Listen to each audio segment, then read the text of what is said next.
Well, I saw it in the cinema with my two sons when it came out, and had read very little about it. I knew very little about the setup or, about the creatures or anything, and it absolutely knocked me out. And the thing that I loved about it was that it knocked me out emotionally, because it ticks all the boxes of a horror kind of thriller thing. But for me, the thing was family. It felt to me like actually a film about family. And I remember being in the cinema with my two boys, and they were sort of watching like this, and all the people in the cinema weren't able to eat their popcorn. It had that incredible effect. It wasn't a passive viewing experience, it was quite the opposite. That's the power of the premise, and I guess the power of the writing, and everything is conveyed perfectly without that much dialogue, with very little dialogue. And it actually, it tends to focus you on the jeopardy, the danger, because they are having to communicate by sign language or by, just by their eyes and all. It was such an original take on it. It was brilliant. After I saw the movie, I was so blown away by it that I got to write to John Krasinski, and because I didn't know him or Emily, I'd never worked with either of them before.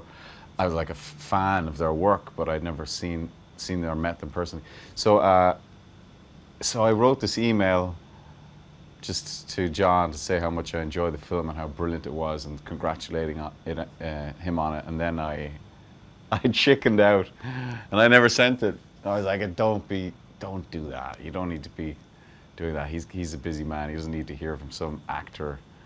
And then like a year or so later, he called me up, and he was like, look, we're doing the second one. Would you be interested? And I said, man, I was gonna send you an email. So it was a lovely sort of serendipity, or I don't know, simpatico or something, that he was thinking of me for that part,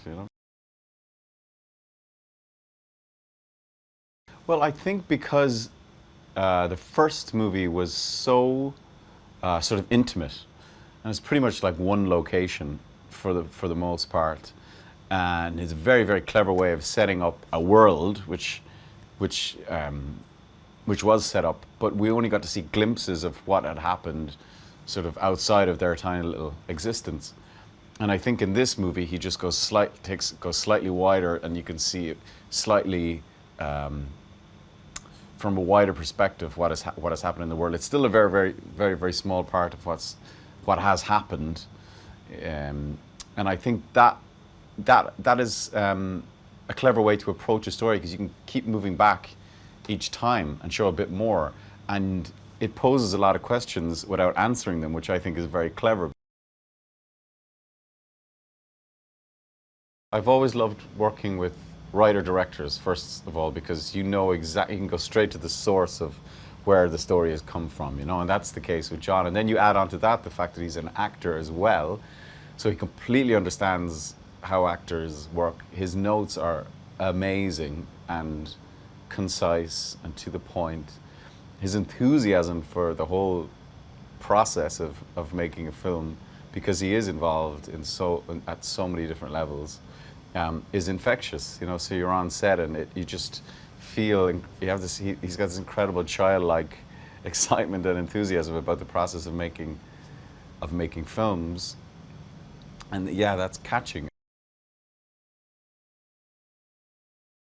People who liked the first movie, and millions of people did, is the fact of just going like, okay, now we're giving you a glimpse at a bit more of this world, and you see see how it affected more people just outside of this sort of nuclear family, and we're just pulling back a little bit. And I think that's very, very exciting to glimpse, because again, you start putting yourself into their shoes. So I think that's what will be most exciting, and it still has all the sort of thrills and spills and scares that the first one had. Hi Lisa here with a bonus behind-the-scenes movie fact. Did you know that there's a Starbucks cup in every Fight Club scene? Director David Fincher thought the Starbucks shops popping up on every block of LA in the late 90s was too much of a good thing. So he poked fun of the coffee chain in Fight Club. He's claimed to have sneaked a Starbucks cup into every shot, with permission of the chain, of course. With one exception, Starbucks didn't want its shop destroyed on the film. Do you like my shirt? You can get one for yourself in the link in the description.